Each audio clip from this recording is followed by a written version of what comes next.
ചില വീടുകളിൽ, കല്യാണ വീട്ടിൽ കുറെ തലമറക്കാത്ത സ്ത്രീകളെ കാണുന്നു, സാരി ധരിച്ച സ്ത്രീകളെ കാണുന്നു, മാറുമറക്കാത്ത സ്ത്രീകളെ കാണുന്നു. നമ്മൾ പോയി നോക്കുന്നതല്ല, കയറി ചെല്ലുമ്പോൾ കണ്ടുപോകുമ്പോൾ അതാ കണ്ണ് താഴ്ത്തുകയാണ്. അതല്ലാതെ നിവൃത്തിയില്ലല്ലോ.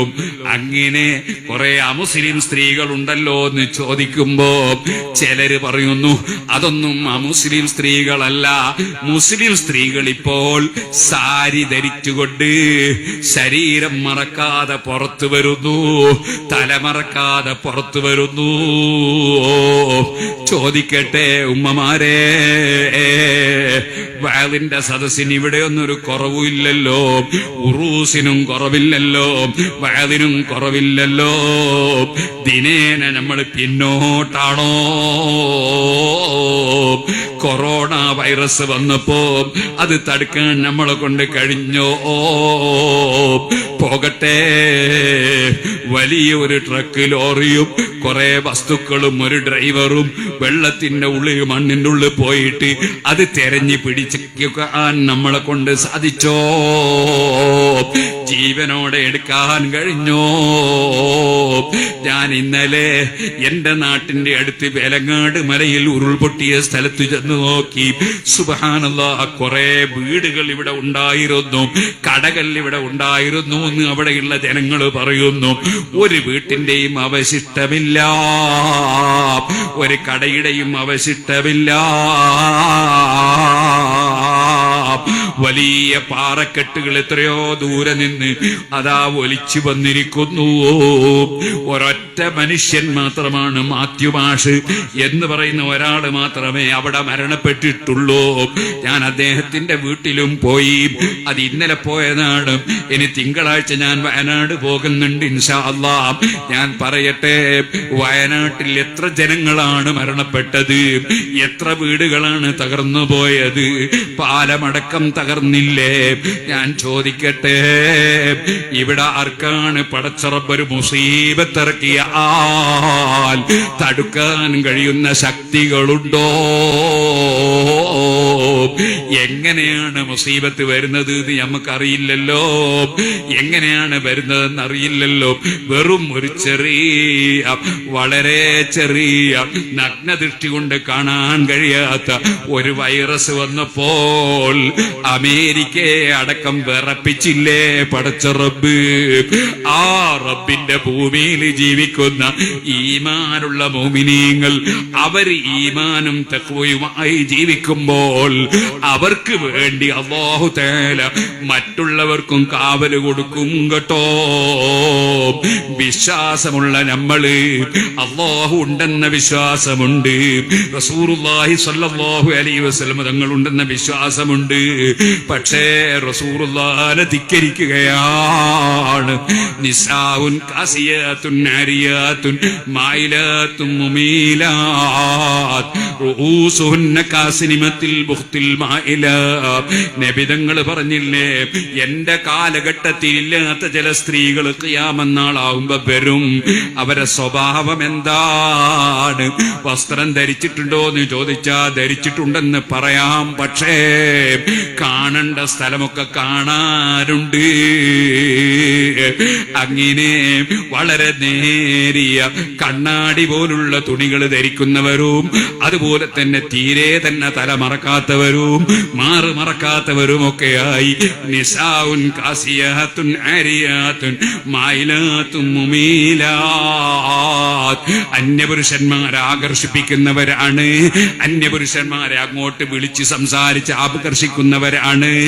അങ്ങനെയുള്ള ചില സ്ത്രീകൾ ഞാൻ അവരെ കണ്ടിട്ടില്ല, എന്റെ കാലഘട്ടത്തിൽ അങ്ങനത്തെ വരില്ല. അങ്ങനെ ഒരു കൂട്ടര് വരുമെന്ന് നബി സല്ലല്ലാഹു അലൈഹി വസല്ലം പറഞ്ഞ ഹദീസ് ഇമാം മുസ്ലിം റിപ്പോർട്ട് ചെയ്യുകയാണ്. ഓ മുഅ്മിനീങ്ങളെ, അല്ലാഹുവിന്റെ റസൂലിന്റെ സത്യസന്ധത കണ്ടില്ലേ? 1400ഓളം കൊല്ലങ്ങൾക്ക് മുമ്പ് ഇന്നത്തെ കാലത്ത് വരുന്ന സ്ത്രീകളെ അല്ലാഹുവിന്റെ റസൂല് അന്ന് ശരിക്ക് എടുത്ത് പറഞ്ഞു തന്നത് നമ്മൾ അനുഭവിച്ച് കാണുകയല്ലേ. അവിടുത്തെ അറിവിന്റെ ആഴം എത്രയാണ്, അവിടുത്തെ പവർ എത്രയാണ്. എന്താണ്? ആ റസൂലുള്ള പറഞ്ഞ ഓരോ കാര്യങ്ങളും ഇവിടെ വെളിവാവുകയല്ലേ? അക്കൂട്ടത്തിൽ ഒന്നല്ലേ ഇത്? അങ്ങനെ അതാ ശരീരം മറക്കാതെ നീങ്ങുന്ന സ്ത്രീകൾ, അവരെ കുറിച്ച് ഹബീബ് നബി തങ്ങൾ പറയുന്നു, ലാ യദ്ഖുൽനൽ ജന്ന, ആ സ്ത്രീകൾ സ്വർഗത്തിൽ കടക്കൂല. വലാ യജിദ്ന റീഹഹാ, സ്വർഗത്തിന്റെ മണം പോലും അവർക്ക് കിട്ടൂല. വഇന്ന റീഹഹാ ലതൂജദു മിൻ മസീറതി കദാ വകദാ, സ്വർഗത്തിന്റെ പരിമളമോ എത്രയോ ദൂരെ നിന്ന് ലഭിക്കുന്നതാണ്. എത്രയോ കൊല്ലങ്ങൾ യാത്ര ചെയ്താൽ എത്തുന്ന ദൂരെ നിന്ന് തന്നെ എത്തുന്ന സ്വർഗത്തിന്റെ മണം പോലും ആ സ്ത്രീകൾക്ക് കിട്ടൂല. ഓ സ്ത്രീകളെ, കുറഞ്ഞ കാലം നമ്മൾ ജീവിക്കുമ്പോ നമ്മളെ ഭംഗി നമ്മളെ ഭർത്താവിനെ കാണിച്ചാൽ പോരെ? അത് നമ്മളെ വീട്ടിൽ ഭർത്താവിന്റെ മുമ്പിൽ പോകുമ്പോഴല്ലേ? നമ്മൾ ഭർത്താവിന്റെ റൂമിലേക്ക് പോകുമ്പോ ഏറ്റവും നല്ല ഡ്രസ്സ് ധരിച്ച് പോകണം, ഏറ്റവും സൗന്ദര്യമുണ്ടാക്കുന്ന രൂപത്തിൽ പോകണം, ഏറ്റവും നല്ല ഭംഗിയുള്ള ഡ്രസ്സ് ധരിച്ച് പോകണം, ഏറ്റവും നല്ല സുഗന്ധം പൂശി പോകണം. അവിടെയല്ലേ നമ്മളെ മേക്കപ്പ് ഒക്കെ ആവശ്യമുള്ളത്. നേരെ മറിച്ച് അന്യപുരുഷന്മാരെ മുന്നിലേക്ക് ഇറങ്ങുമ്പോ മേക്കപ്പ് ചെയ്ത് വന്ന് ഇറങ്ങുന്നത് എന്തിനാണ്?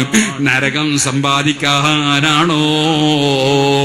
ഓ യുവാക്കളെ, നിങ്ങൾക്ക് നിങ്ങളുടെ ഭാര്യമാര് സ്വർഗത്തിൽ വേണ്ടയോ? ഓ യുവതികളെ, നിങ്ങളുടെ ഭർത്താക്കന്മാര് നിങ്ങൾക്ക് സ്വർഗത്തിൽ വേണ്ടയോ? അത് കിട്ടണമെങ്കിലുണ്ടല്ലോ തഖ്വയോടെ ജീവിച്ച്, അല്ല പറഞ്ഞില്ലേ, ഉഇദ്ദത്തിൽ മുത്തഖീൻ, സ്വർഗം തഖ്വയോടെ ജീവിക്കുന്നവർക്ക് തയ്യാർ. അല്ലാഹു കൽപ്പിച്ചതെടുക്കുന്നവരാകണം, അല്ല വിരോധിച്ചത് ഒഴിക്കുന്നവരാകണം. അവന്റെ വെള്ളം കുടിച്ചല്ലേ ജീവിക്കുന്നത്, അവന്റെ ഓക്സിജൻ ശ്വസിച്ചല്ലേ ജീവിക്കുന്നത്, അവൻ തന്ന കണ്ണുകൊണ്ടല്ലേ നോക്കുന്നത്, അവൻ തന്ന കാതുകൊണ്ടല്ലേ കേൾക്കുന്നത്, അവൻ തന്ന നാവ് കൊണ്ടല്ലേ സംസാരിക്കുന്നത്, അവൻ തന്ന കൈ കൊണ്ടല്ലേ പിടിക്കുന്നത്, അവൻ തന്ന കാലുകൊണ്ടല്ലേ നടക്കുന്നത്, അവൻ തന്ന ഭക്ഷണമല്ലേ കഴിക്കുന്നത്, അവൻ തന്ന വെള്ളമല്ലേ കുടിക്കുന്നത്. അതേ ചോദിക്കട്ടെ, നിന്റെ ഹാർട്ട് വർക്ക് ചെയ്യിപ്പിക്കുന്നവൻ ആരാണ്? നിന്റെ കിഡ്നി വർക്ക് ചെയ്യിപ്പിക്കുന്നവൻ ആരാണ്? നിന്റെ കരള് വർക്ക് ചെയ്യിപ്പിക്കുന്നവൻ ആരാണ്? നിന്റെ ബ്രെയിന് വർക്ക് ചെയ്യിപ്പിക്കുന്നവൻ ആരാണ്? ഇതെല്ലാം അല്ലാഹു ഖാലിഖു കുല്ലി ശൈ, എല്ലാം പടച്ചവനായ അല്ലാഹു അല്ലേ? ആ അല്ലാഹുവിന്റെ കൽപ്പനകൾ ധിക്കരിച്ച് ജീവിച്ചാൽ അവൻ സ്വർഗം തരുമോ? അവനപ്പുറം നരകം വെച്ചത് എന്തിനാണ്? അതുകൊണ്ട് ഈമാനോടെ തഖ്വയോടെ ജീവിക്കണമെന്ന് എന്നോടും നിങ്ങളോടും വസിയ്യത്ത് ചെയ്ത് ഞാൻ എന്റെ വാക്കുകൾ നിർത്തട്ടെ. അർഹമർ റഹീമീനായ റബ്ബേ, ഞങ്ങളെ സദസ്സുകൾ നീ പൊരുത്തപ്പെട്ട സദസ്സാക്കണം റഹ്മാനേ. ഞങ്ങളെ വാക്കുകൾ നീ കബൂൽ ചെയ്യണം റഹ്മാനേ.